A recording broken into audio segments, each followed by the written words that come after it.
Sometimes it be me, sometimes it be us.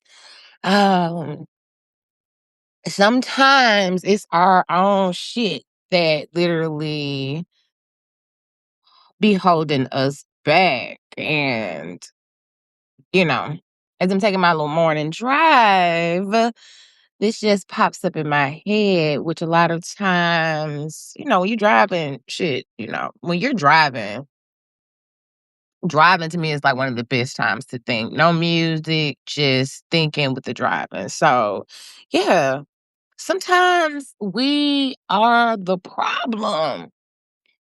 And I had this interaction last night with this gentleman that I had dated. Well, I've been on a few dates with.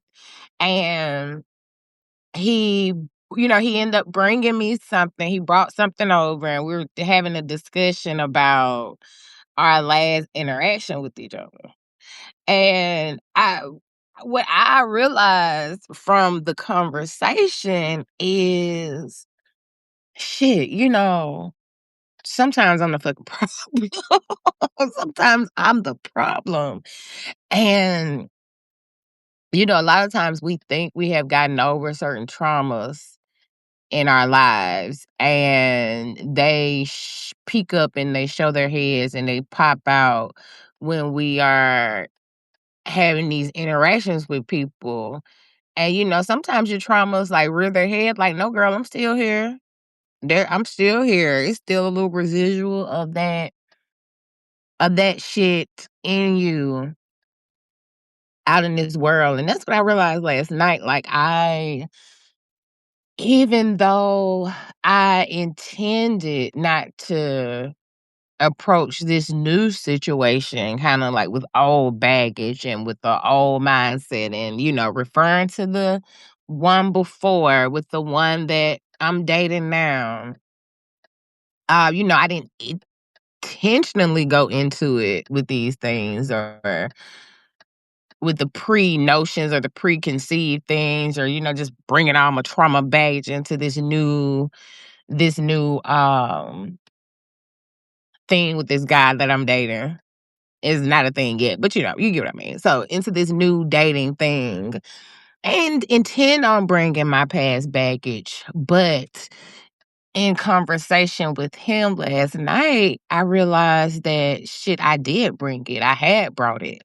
It was my baggage was on the table. My shit that I came in with, um, not all of it, but most of it, and enough to have an effect on how I was kinda responding to him. I had brought enough of it into the, into the conversation to be an effect towards how I respond to him. So, yeah, I realized that I was bringing my shit. And so, this rising, I was just thinking, with that awareness, now I'm kind of feeling like I have to backtrack a little bit and reacquire my own newness, reacquire a kind of like a new start or a reset within this relationship that I'm trying to, this personal relationship that I'm establishing with this new guy. Even if we don't date for the next 6 months to a year, um, I want to make sure that I can, with the awareness that I have, not bring old shit into new shit. Because when we learn from things, the learning from things is cool, but we don't have to take the hurt. And I think a lot of times we take the hurt and we build these walls. And when we build those walls, we have all of these different reactions and responses because people are getting close to those walls that we've built and we've been trying to fortify for all these years. For me, I know my walls stem around what I call protecting my peace, protecting the sovereignty of my body, um, not feeling like I always want to make sure nobody's gonna run over me because I feel like I'm a deep diver into whatever I'm participating in. And in the past, that has been taken advantage of. Um, and it's been taken advantage of because of a lack of discernment on my part. So there is a hypervigilance effect that I think is going on with that. If I'm a hypervigilant, if I catch it and if I stop it before it happens, then I'm not gonna have to deal with this shit. Right? I'm not gonna have to deal with anything after this because I'm gonna stop this nigga right here. Right. And so that is what I feel like my my approach has been. And this is something that I know, right? Saying it out loud, I was like, yeah, I know that. Um, I want to, there's a real part of me that wants to keep myself from being hurt before I get hurt. I don't want to feel any hurt. I want to stop the potential of hurtness as it appears or as it arises. I'm gonna cut that shit off right there. And I'm gonna, put a hard stop to anything that looks like it's gonna turn into something that's going to hurt me. Which is a super protective measure. And when we do that, um, we just cut ourselves off from potential experiences. So me realizing that this rising, and it's not easy to say I'm gonna open myself up to all things, even potentially opening myself up to get hurt, for my feelings to get hurt, to feel disappointed, and all those feelings that don't necessarily make you feel good, but they do offer us, chances to learn about ourselves and our environment and people who we're around and what we want. Um, but it doesn't feel good. So, I think it's a natural instinct to try to avoid the shit. Who the hell runs towards sadness? Nobody.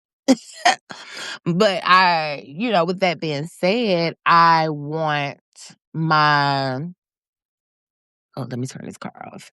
With that being said, I do not want to limit my whole life experience. And, as I'm talking to this guy, I'm like, I know he's not perfect, and one of the first things I'll tell people, hell, I'm not perfect. And so we kind of have to, as humans, give each other grace when we're building and trying to build these connections, throwing away the persona of perfectionism, which does not exist, and giving ourselves a actual chance to feel something, whatever that feeling is, because it's important to be able to feel. It's important to be able to live with emotions, and learn from our emotions, and in many ways be driven by our emotions too, to make changes and to do certain things within our lives. But yeah, y'all, sometimes it's us. And so with this particular situation, this is what I'm approaching it now.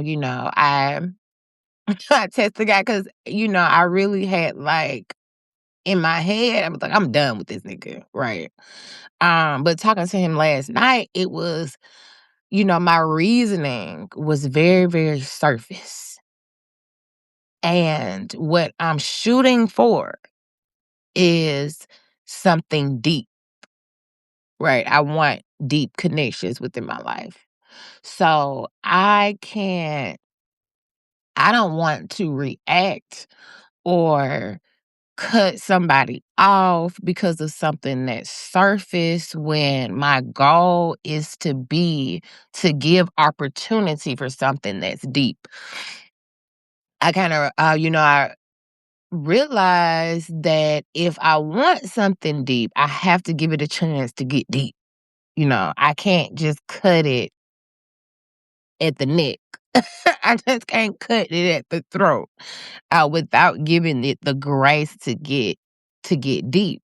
Now, am I able to